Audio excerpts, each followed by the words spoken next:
Gusto mo mo moderator? Kasi pwede natin Okay. sa Luika ba? Moderator's time, the question is categorical. So, please sir, answer it categorically. Yes or no? And then, Sir, I will answer yes or no because the question is misleading. Wala man Okay. okay. Matuod nga. Sir. Nagngalan si Cristo sa St. Matthew sa System verse 18. so, ang question is categorical. Mabas, sa itong nabay mabasa.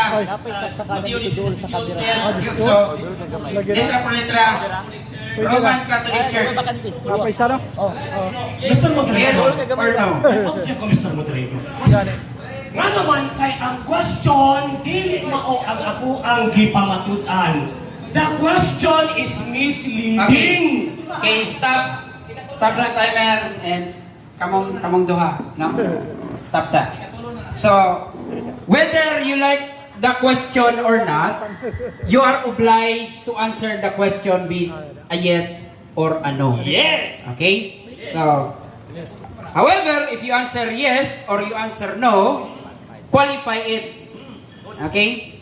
So, sir, you're obliged to answer the question yes or no, but you have to qualify and explain why yes and why no. Okay. Yes, empirically and contextually. 30 seconds. 30 seconds. Empirically and contextually nga naman kay ang St. Matthew chapter 16 verse 18 wala nagalain, wala simbahan nga nagapunti kundi refer lamang sa Roman Catholic, wala na lain. And St. John chapter 10 verse 16 nagngalan sa ito kanila iglesia one Holy Catholic Church, and according sa history kanang one Holy Catholic Church mo ng Roman Catholic Church. Yes. Okay. Okay. So, nadungog nimo ang iyang tubag, sir. Okay. Next question. Next question, unsa nga Bible version? 2 minutes na lang Para ka. atong basahon, makitbaboan nga ang Roman Catholic Church gitukod yun ni Kristo. Bible version? Unsa nga version? PPS.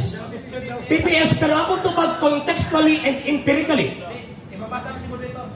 Monitor, palihog Mr. Moderator, contextually and empirically. Natupag ang pangutana. Contextually and empirically.